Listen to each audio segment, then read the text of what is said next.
Welcome to Midnight Whispers, where the night doesn't whisper, it warns. As you lie in the safety of your bed, imagine footsteps in the forest, eyes watching from behind the trees, and truths too terrifying to ignore. These aren't just stories, they're echoes from the shadows, real accounts whispered under breath by those who survived. So close your eyes, but don't fall asleep too fast. The darkness remembers. Imagine being miles from civilization, surrounded by nothing but trees, when you realize you're not alone. What would you do? This isn't a hypothetical. For the people in these stories, that chilling realization became a terrifying battle for survival against an unknown, sinister presence in the vast, unforgiving wilderness. Our first encounter takes us deep into a secluded forest campsite, a place so remote even the trails seem to have given up. Two friends, let's call them Mark and Henry, decided to push their camping boundaries. They found a spot 3 hours from home, then a grueling 4-hour hike into the woods. The trail was practically swallowed by nature, abandoned for years. But for Mark and Henry, it was the perfect, untouched escape. As they set up camp on a small, secluded hill overlooking the dense canopy, Mark caught a fleeting glimpse of movement. Below them, through the thick leaves, 4 or 5 shadowy figures were moving. Other people?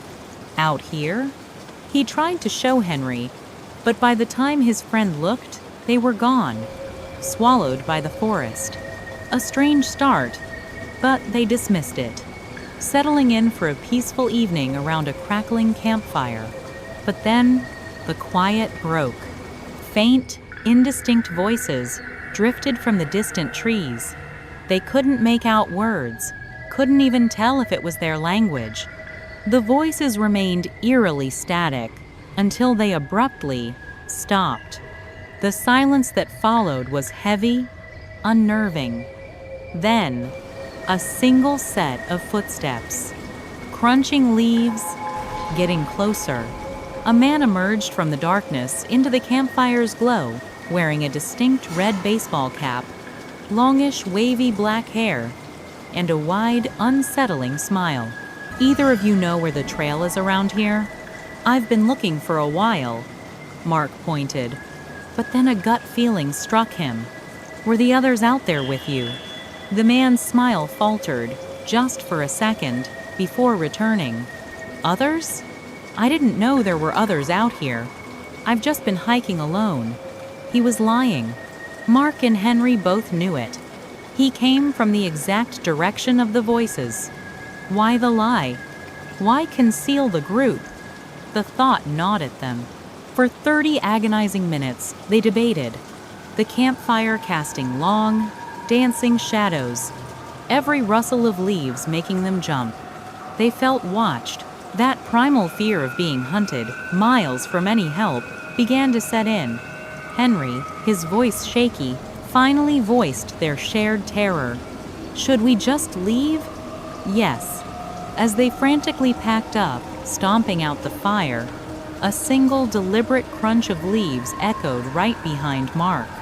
They spun around. The woods were pitch black and eerily silent. Mark's trembling hand fumbled for his flashlight. He clicked it on. 10, maybe 15 feet away, stood the man with the red baseball cap, motionless, staring. And then, that wide, blank smile spread across his face again. What would you do in that moment? Mark clicked off the light, and they ran, sprinting blindly down the darkened trail, hearing multiple footsteps chasing them, some even veering into the woods beside them. They ran until the sounds faded, until it was just their own ragged breaths. They made it back to the car, unharmed but forever changed. What was out there? Why the deception? And what would have happened if they hadn't run? Our next tale plunges us into an even deeper sense of isolation, to a small hidden lake known only to locals. For years, our narrator found solace camping there alone, never encountering another soul. But on this particular trip, as he circled the tranquil lake, a chilling discovery halted him. Fresh, clear barefoot prints in the dirt at the edge of the tree line. Barefoot. In the wilderness. He'd been walking this same path for hours. How had he not seen them before, and why were they there? The prints led to the tree line, faced the lake, and then plunged straight back into the dense woods. Was someone watching him? Had they been there the entire time? The unsettling realization that he wasn't alone, coupled with the bizarre nature of the prints, filled him with creeping paranoia. He retreated to his campsite, fueling his campfire, trying to ward off the encroaching dread. As darkness fell, the woods, once a source of peace, now felt like a predatory presence. Then he heard them. 2 sets of footsteps, slowly approaching from the trees. He stared into the blackness, his heart pounding, until 2 figures, a man and a woman, emerged into the faint firelight, stopping just at its edge. He couldn't make out their faces, only their silhouettes. "Can I help you?" he called out, his voice betraying his fear. The woman instantly turned and sprinted back into the woods, vanishing without a sound. The man remained, motionless, silent, staring. And that's when our narrator noticed. The man was barefoot, just like the prince. "Can I help you?" he asked again, a desperate plea. The man slowly turned, and just as silently as the woman, melted back into the shadows. What did they want? Why were they there? The sheer oddity of the encounter sent shivers down his spine. He packed his camp in minutes, desperate to escape. The 2-hour walk back to his truck was a living nightmare. Every rustle, every distant snap of a twig, sounded like running footsteps. Short bursts. Here, then there. It confirmed his worst fear. They were still out there, stalking him, moving silently, barefoot, through the dark woods. He never looked back. But the image of those 2 silent figures, those barefoot prints, and the terrifying knowledge that they were watching him, never left. Imagine a crumbling fire lookout, perched precariously above a vast, uninhabited forest, miles from any trail or human presence. Our next story features a solo explorer drawn to its isolated beauty, finding solace in its decaying silence. He hiked for hours, cutting through rough terrain, until the lookout's silhouette appeared above the trees. It was old, weathered, but seemingly stable. He climbed the creaking metal ladder, each rung groaning under his weight, until he reached the small, glass-encased room at the top. The views were breathtaking, a sea of endless green, untouched by civilization. As dusk settled, he watched the sun dip below the horizon, painting the sky in fiery hues, before plunging the world into inky blackness. An hour into the night, a faint, flickering orange light appeared below, moving through the trees. Not a flashlight, but something more primal, like a torch. It moved, then vanished, too remote for another soul. Half an hour passed. He was about to head inside when he looked down from the ledge. A figure stood in the grassy clearing below, looking directly up at him. "Hello," he called out, his voice a tremor in the vast silence. No reply. The figure simply raised a hand as if in acknowledgement or apology, then turned and walked back into the lightless woods. A bizarre, unsettling encounter, yet he reasoned it must be another hiker.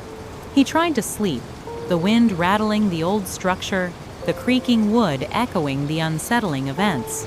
But then, he woke. The wind had died. The silence was absolute. And then, the unmistakable, soft metallic creak of the ladder. Someone was climbing up.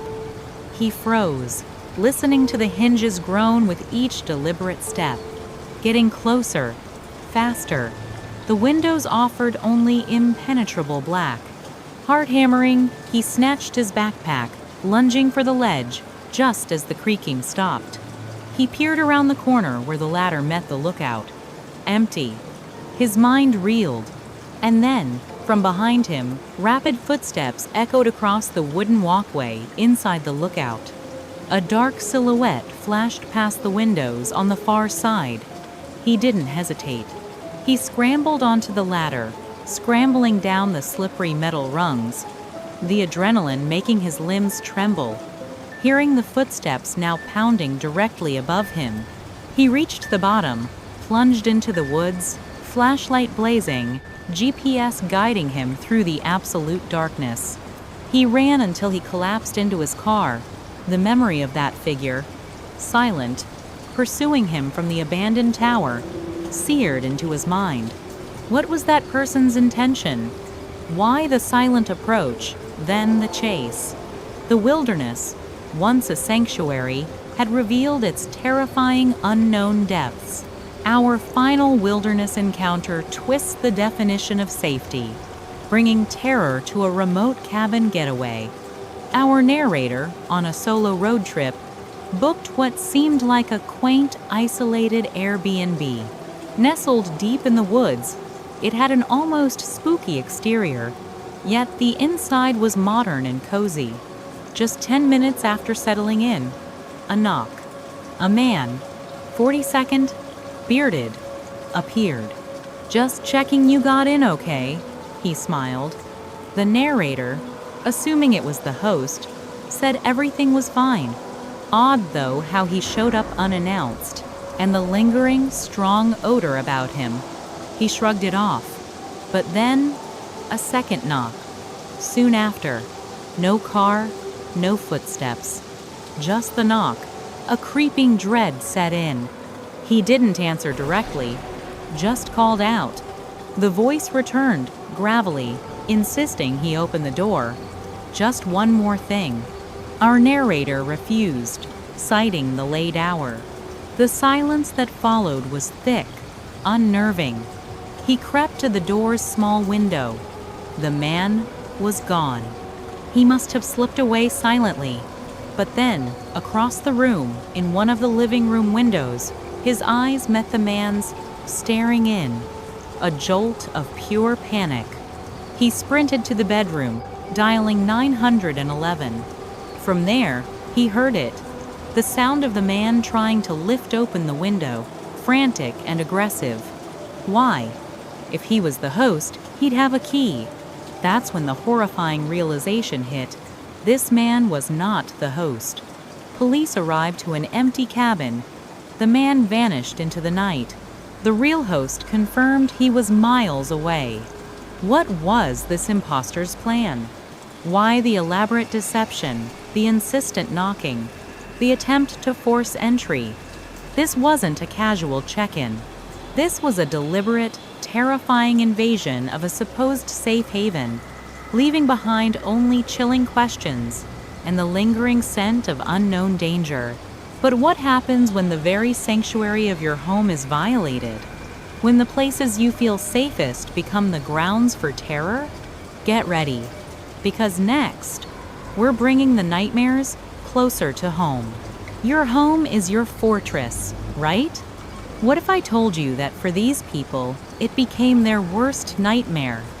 Get ready, because these chilling narratives expose the brutal reality of home invasions and personal space breaches, showing how comfort can quickly morph into crippling fear when an intruder infiltrates your sanctuary. Our first story takes us to a seemingly peaceful, snowy evening, where a quiet night at home spiraled into a chilling ordeal. Our narrator was working remotely from a small bedroom desk, the world outside a serene blanket of snow. It was a normal day until she took out the trash. As she walked back to her front door, something caught her eye on the left side of her house. The pristine snow was disturbed. A clear line of shoe prints snaked unnervingly close to her window. Her bedroom window where she'd been sitting all day. Why would anyone be walking around in this weather, let alone directly under her window? The blinds were shut, but a sliver of doubt, a crack of fear, began to creep in.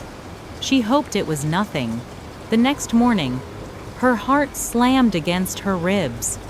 Fresh prints, identical to the ones before, right there, by her window.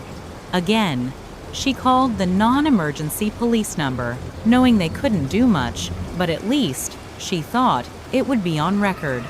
The day dragged on, the snow slowly erasing the tracks. Relief washed over her as she peered out at 8 p.m., seeing nothing but untouched snow. But as her eyes drifted downwards, she saw it. The window latch, undone. The window itself, slightly ajar. She had triple-checked it the night before. How? Her breath caught in her throat. Had they been inside?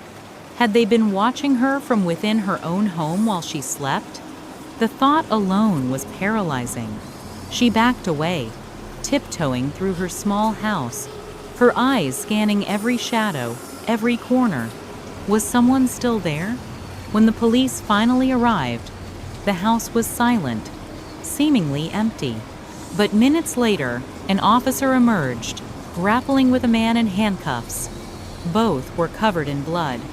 He'd been hiding in her hallway closet, waiting. The man, 45, had a chilling, evil look. His intentions remained a terrifying mystery, but the violence of the altercation left no doubt as to his capacity for harm. What would have happened if she hadn't woken up? If she hadn't checked that window? If he hadn't jumped the officer? This wasn't just a home invasion. It was a violation, a predatory game played right within her walls. Now, let's consider a common, trusting scenario turned on its head. Our next story involves a routine babysitting job, where the familiar comfort of a friend's home became a stage for terror. Our narrator, 19, was watching a 3-year-old boy. The parents had left, the child was asleep, and she was settled in, scrolling on her phone. Not even an hour in, the mother called. "Did you just call me?" she asked. Our narrator was confused. Number. The mother had received a call from an unknown number, silent when answered. Odd, but quickly dismissed. 20 minutes later, headlights flared through the front windows. A dark gray sedan, old and rusty with blacked-out windows, parked at the curb. A man stood near the sidewalk, staring at the house. Concern prickled. She watched, hesitant to confront.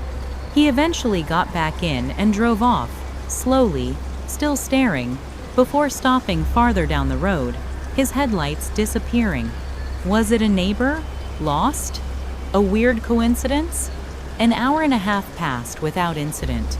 She tried to relax, but the image of the car, the man, lingered.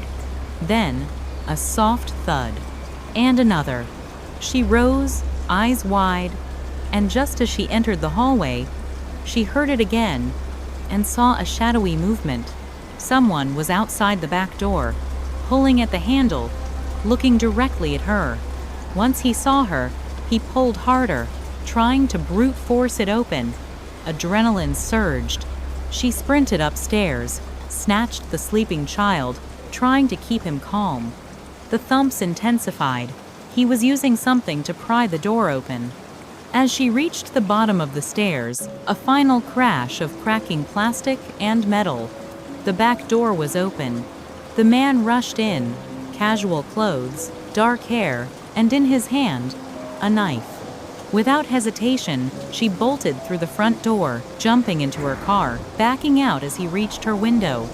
He was gone before the police arrived. The true horror. It felt like a kidnapping attempt. But why this child? Why this family? The parents went radio silent after the incident, leaving the narrator with unsettling questions and the chilling thought that some pre-existing, unspoken horror had just brushed against her life. If your home isn't safe, then what about the open road? When you're out there, exposed and vulnerable, who's watching your rearview mirror? Buckle up, because this section takes you on a terrifying ride through unsettling encounters on the road, where the very act of travel transforms into a desperate struggle for survival.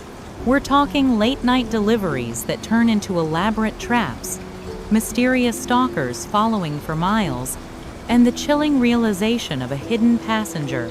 Each account highlights the terrifying vulnerability you face when far from home, forcing characters to make split-second decisions with life or death consequences.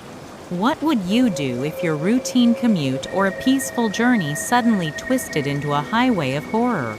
Our first story begins with a teenager, just 16, working his first job at a pizza place. Excited about the freedom a cheap car and delivery gigs offered.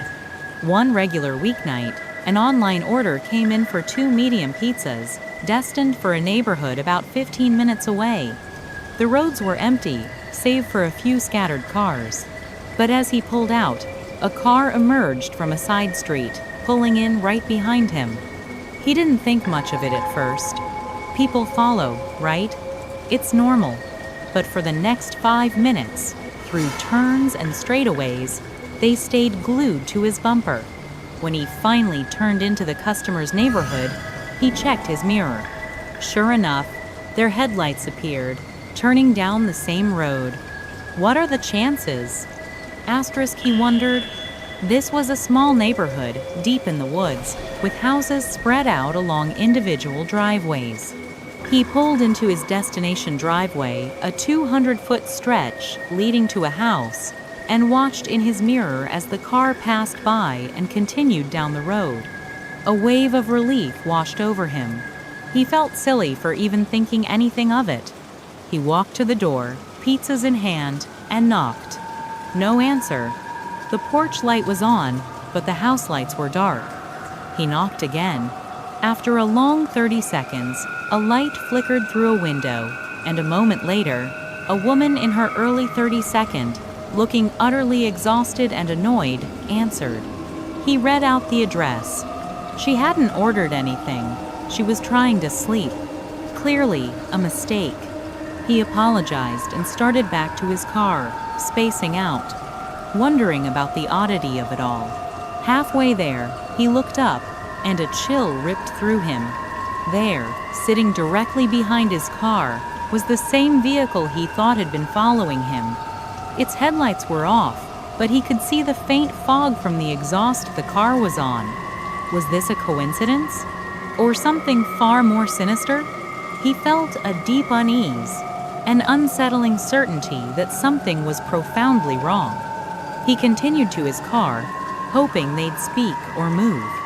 He got in, started his engine, but they remained, blocking his exit. The driveway was too narrow to go around. He pulled further up, turned his car around, facing them head-on. Surely, they'd see he was trying to leave. For 30 agonizing seconds, they just sat there, 2 cars locked in a silent, ominous standoff. Then, the car doors opened. 4 men emerged, hoodies and hats obscuring their faces. One had a hand suspiciously tucked into his pocket. Panic surged. He slammed on the gas, trying to swerve around them, but the wheels went off the driveway, skidding in the dirt, and he rammed into a tree. The impact wasn't hard, but he didn't wait. He scrambled out and ran, hearing one of them yell and chase him before turning back. He didn't stop until he was safe, hidden in the woods, calling 911. By the time officers arrived, the men in both cars were gone. His car was never recovered. What essentially happened was a calculated trap. They used a random address to lure him, hoping to ambush him. What they planned to do remains unknown. The fact that one chased him suggests they didn't intend to let him go. He was lucky that night. Now, imagine the solitude of the open road, especially for a long-haul trucker already accustomed to loneliness. Our next narrator, a 32-year-old, was on a routine delivery during the holidays. At 11 p.m., he pulled into a small, quiet truck stop. Just a couple of other trucks were scattered around. As he sat, sipping his coffee, he noticed someone at the back of the dimly lit building. A guy, leaning against the wall, staring in his direction. There was nothing else to look at. He tried to mind his own business, but every time he glanced back, the man was still watching. It felt too weird to ignore. The snow was beginning to fall as he started up his truck and pulled out. The coffee kicked in, but an hour or so later, a quick glint caught his eye in the side mirror. A broken reflector? He kept checking, but saw nothing. Then, it happened again. This time, he shifted his eyes just fast enough to see it. A car, right behind his trailer. So close, it was completely swallowed by his mirrors. Its headlights were off. The only reason he saw it was the faint reflection of his own headlights off its body. This wasn't just tailgating, it was deliberate, silent pursuit in treacherous weather. He merged lanes. The car followed. He merged back. It finally stayed on its side, but then slowly, unnervingly, fell out of sight. He drove for another 2 hours through the snow. Around 3 a.m., exhausted, he pulled into a rest stop, a small cutaway in the road. No buildings, just a parking area. He killed the engine, leaned back, and dozed off, the calm snow trickling down. He awoke abruptly, the truck cabin dark with faint highway lights in the distance. He rolled over to reposition himself and was instantly met with eyes staring in through his window. Wide, disturbingly creepy eyes. He nearly fell out of his seat. The man didn't flinch. He just stepped down and tried to open the door. After a few tries, footsteps rushed away in the snow. He grabbed his radio, called for help. Moments later, a car drove out from behind his truck, the same one, from the road. As he described the events to the officers, he remembered the man watching him at the truck stop. Could it have been him all along? Stalking him for hundreds of miles? And what was he trying to do? He never found out. Imagine this. You're driving alone. It's 1 or 2 a.m., miles from anywhere, just trying to get home. Our next narrator was on such a journey, cruising through vast farmlands after visiting a friend in a remote house. Then his headlights illuminated something in the middle of the road, a suitcase, standing upright and unopened. He stared, tired and disoriented, then simply drove around it. Odd, he thought, but probably just fell out of a truck. 5 minutes later, another obstruction. A truck parked dead center in the lane with no lights or blinkers. He stopped, honked, no movement. As he slowly drove around, he noticed large dents and scrapes. And, more chillingly, no one was inside. He felt a growing sense of dread. Why would a truck be abandoned like that in the middle of nowhere? Just as he continued on, the road still empty, he was forced to stop for a third time. A man stood in his lane, disheveled, waving his arms. He looked to be in his early 42nd, with cuts and scrapes on his hands. He asked for a lift back to his truck. Our narrator, despite his unease, asked why it was parked in the road. The man stumbled over his words, claiming he'd run out of gas and was walking to a station. But then, why go back to the truck? Why not to a gas station? As the man spoke, almost too quickly, trying to prevent deeper thought, our narrator's eyes drifted behind him. There, barely visible in the crops, was the tail end of a small car. One rear headlight glinted, reflecting his own car's beam. He knew something was terribly wrong. He rolled up the window. The man's smile instantly vanished. His eyes widened, and he began yelling and hitting the glass. Our narrator floored it, speeding away, frantically calling the police. When officers arrived, the truck was gone, but the car and the crops remained. The scene, they discovered, was horrific. The driver inside was dead, not from a crash, but likely after picking up a hitchhiker, the very man our narrator had just encountered. The suitcase and the truck were a calculated lure, a trap. The hitchhiker's story about running out of gas was a lie, a performance. It was a senseless act of violence. Our narrator had come within inches of becoming another victim.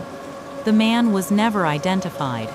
Finally, we head to the isolated trails of Washington State with a 24-year-old female living out of her camper van. She loved the solitude of backcountry camping, preferring it to the dangers of urban stealth camping. One rainy spring day, she pulled onto a small dirt trail, deep into the forest. She found a secluded spot, leveled her van, and settled in. As the sun set and the rain picked up, she was inside, watching a show on her laptop. A glare hit her screen from the open window behind her. A light. Before she could react, it vanished, not by moving away, but by being switched off. When she looked, all she saw was darkness and rain. Could it be another camper? But the light had come from behind, her van, not the road. She brushed it off. Occasional noises outside were lost in the drumming rain. Around 10 or 11 p.m., she decided to sleep, turning off all lights, closing windows, drawing shades. The van was pitch black, but sleep wouldn't come. The rain intensified, thunder rolling. Then she heard it. A faint but unmistakable sound of someone running and kicking over a branch just outside her van. Silence. Darkness. The longer she stared into the void, the more uneasy she felt, convinced someone was looking back at her. She pulled the window cover down, trying to rationalize it away. A minute later, a voice. A loud whisper, a male voice, talking to someone else. She froze, too terrified to move. Then, a distinct bending plastic sound against the side of the van, followed by a knock. Then, another. Even though she knew they likely knew she was in there, she stayed silent, hoping to reveal nothing. After 5 agonizing minutes of persistent knocking, drenched and in the dark, they finally spoke. "Sheriff's Department. Open up." She didn't believe it for a second. If they were officers, why didn't they say that immediately? They continued, varying their approach, always claiming to be law enforcement, urging her to open the door. It sounded like a desperate attempt to avoid violence. She slowly lifted the window cover. Through the rain, a dark figure moved near the door. No law enforcement gear. She knew this was about to get bad. For 30 terrifying seconds, she debated. Then, she risked it. She scrambled to the driver's seat, turned the ignition. 2 sets of footsteps rushed to the side of the van. As she pulled out, a figure appeared in the window beside her. Thank God the van didn't get stuck. She sped onto the trail and out. She never saw another vehicle. A report to the county confirmed no officers were in the area that night. The intentions of these unknown people remain chillingly ambiguous. But if traveling is dangerous, what about the places society has forgotten? The decrepit, abandoned structures that whisper tales of their own. Next, we dare to step inside the forbidden zones.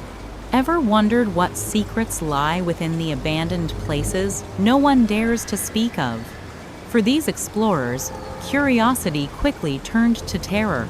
Our first chilling account takes us back to 2016, where 3 college roommates, the narrator, Jason, and Andrew, sought adventure in a decommissioned factory on the outskirts of their Midwest city.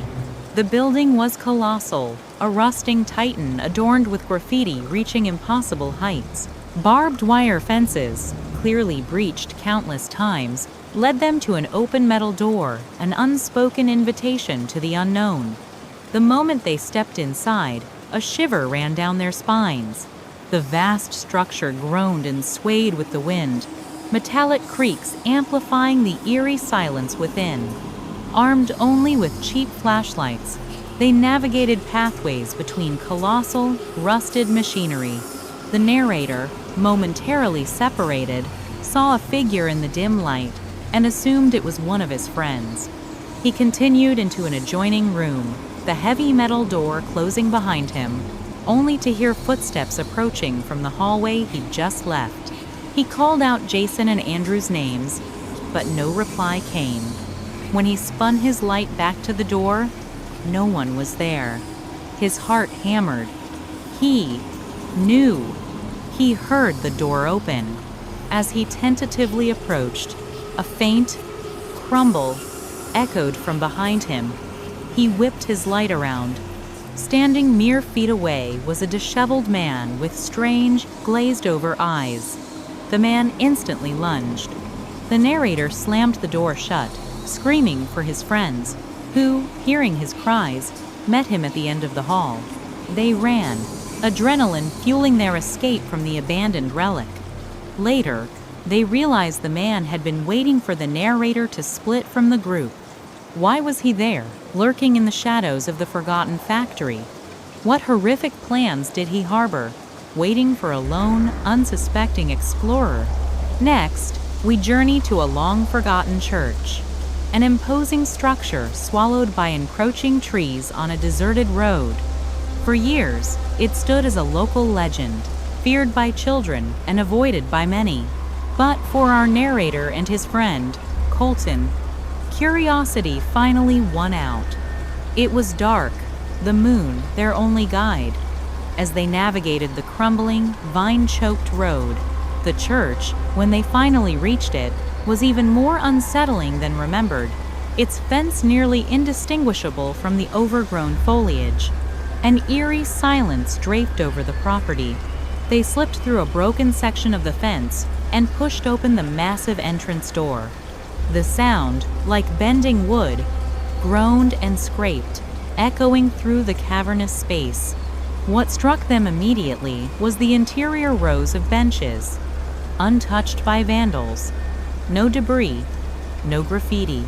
It was pristine, unsettlingly so.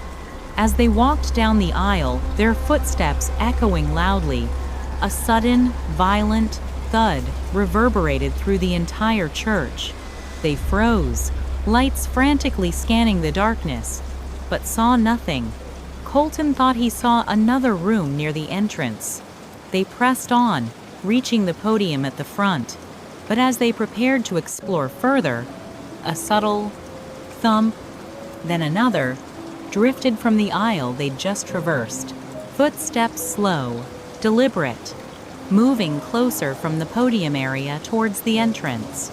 They could only glimpse a thin sliver of the doorway from their hiding spot, but they watched, terrified, as a dark figure passed through the opening and out the front door, which then creaked shut.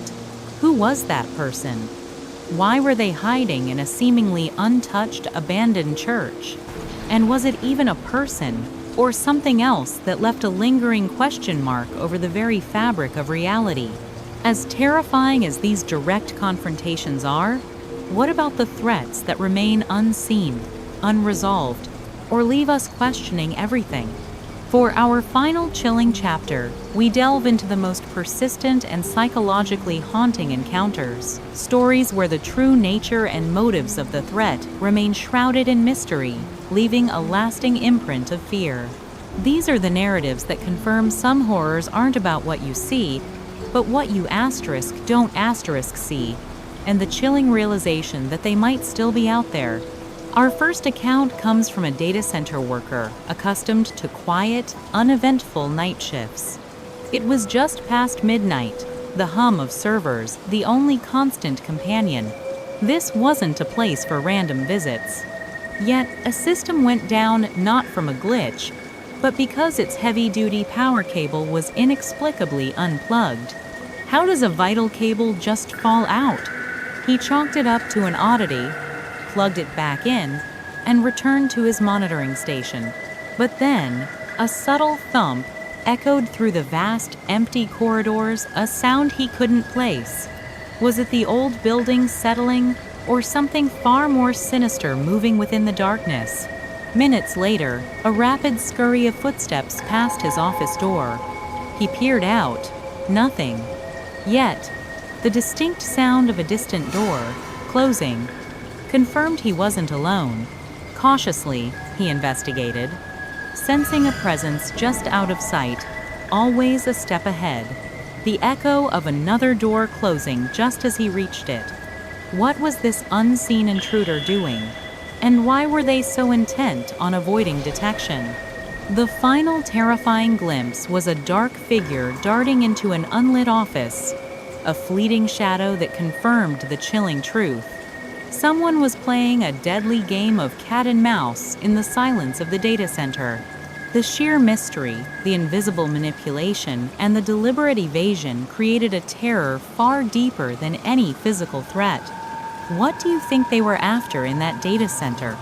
Was it sabotage or something else entirely? Asterisk. From the chilling isolation of a data center, we shift to the bustling yet equally vulnerable setting of a late-night pizza shop. Our next storyteller, a delivery driver in his mid-22nd, was used to the quiet rhythm of the graveyard shift. Around 1 a.m., the shop's front doorbell rang. He looked up, but the lobby was empty. No one there. He laughed it off, assuming his mind was playing tricks. 15 minutes later, it rang again. Still, no one. He checked the door, jiggled it, but it seemed fine. The confusion slowly curdled into unease. This repeated throughout the night. The phantom bell, a constant, unnerving presence. He started to feel watched, a prickling sensation that made the hairs on his neck stand up, even in the safety of his own shop. But it wasn't until 4 a.m., as he was closing up, that the true horror revealed itself. A heavy thump from behind him. He spun around. Standing just feet away, a man in dark, torn clothes, hood pulled low, eyes bloodshot and hollow, a knife clutched in his hand. He hadn't entered through the door, nor had the bell rung when he appeared. The door chime was a calculated distraction, keeping the worker occupied while this silent stalker, who had likely been hiding in the shop for hours, watched and waited. The confrontation was brief, a desperate leap over the counter, a frantic sprint for his life, with the last haunting image of the man's face contorted in uncontrollable rage. His car was later found slashed and vandalized. A chillingly personal attack. Why did this stalker choose him? What was his ultimate goal beyond mere robbery? Given the personal nature of the vandalism and the fact he took nothing. Asterisk. This wasn't a random break-in. It was a targeted, persistent threat that leaves us with far more questions than answers. Have you ever felt that creeping sensation that you're not alone, even when you know you should be? Now, imagine that feeling escalating to a waking nightmare in your supposedly safe haven. Our next account comes from someone recently laid off, desperate for a job, who found himself embroiled in a sinister trap. Weeks of fruitless searching had left him impatient, so when an email offered an interview for a sales job, that very night, he jumped at the chance. It was short notice, 7:30 p.m., at a small, nameless building with no lights on and an empty parking lot. Something felt wrong, but his desperation outweighed his unease. He called the number Zach, the manager, had provided. No answer. After 15 minutes past the scheduled time, he left, frustrated but ready to move on. Back home, a beer in hand, he tried to unwind. But then he heard it.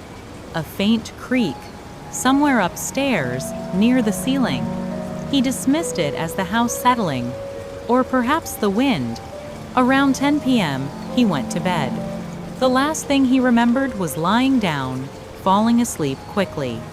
Then, he was abruptly awake. His eyes opened to pitch black, and that same creak sounded again, closer now, from the other side of the room. He strained his eyes, barely seeing anything, until he heard the slow, quiet sound of his closet door sliding open. His mind struggled to comprehend. Was this real? As the closet door stopped, a figure leaned out from behind it, motionless, staring directly at him. His body finally snapped out of its frozen state. He grabbed his phone, jumped out of bed, and bolted from the room, calling 911 as he fled his own house. He stayed on the front lawn, eyes glued to the staircase, hoping the intruder wouldn't escape. When the police arrived, they found the man still hiding in the closet. The horrifying truth soon emerged. This man had created hundreds of fake job listings, including the one our narrator applied to. He had used the resume our narrator sent to get his address and knew exactly when he'd leave for the interview, breaking in while he was gone. This stalker had been in his home the entire night, just feet away while he slept. This wasn't a random act. It was a premeditated, calculated breach of sanctuary, a psychological violation that transcends theft. What do you think he was planning to do? Was he after information? Or something far more sinister? Asterisk. The thought that someone could meticulously plan such a violation and be present in your most intimate space, silently observing, is perhaps the most unnerving horror of all. Our final account is another chilling reminder that some threats follow you, even across states, and reveal themselves only when you are most vulnerable. Our storyteller, a student on a cross-country road trip, decided to save money by staying in a cheap old hotel in the middle of nowhere. The first night, a loud bang on his door. No one there. The front desk confirmed he was the only guest. Checked in. Gaslighting or terrifying truth? He shook it off. The next night, the bang came again. Investigating, he spoke to the same desk clerk, who again stated he was the only guest. The realization slowly dawned. Someone was actively trying to torment him. But the true terror struck when he returned to his room, locked the door, and turned on his phone. The screen's light illuminated the darkest corner of the room, revealing a man standing motionless, watching him. This was the same man he'd seen earlier at a gas station, staring at him from afar. The pieces clicked into place. This wasn't a coincidence. This man had followed him, slipped into his room while he was talking to the desk clerk, and was now trapped inside with him. A desperate flight. A sprint down the hallway, the man in pursuit. He escaped, but the chilling question remains: what did he want? Why the elaborate stalking and the terrifying reveal? Asterisk. The fact that this man went to such lengths, risking exposure, only to silently watch, suggests a motive far beyond typical robbery. These are the encounters that defy easy explanation, leaving us with a lingering sense of unease. They remind us that the most terrifying threats aren't always seen or understood. Sometimes, the horror lies in the unknown motive, the persistent presence just beyond our grasp, and the chilling realization that some monsters aren't after your valuables, but you. They are still out there, somewhere, watching, waiting, and perhaps you've already had your own brush with the unseen. We want to hear from you. Have you ever had an experience where you felt watched, where the threat was unseen but undeniably present? Share your theories on what these stalkers were truly after in the comments below. Stay vigilant, stay safe, and remember, not every shadow is just a shadow.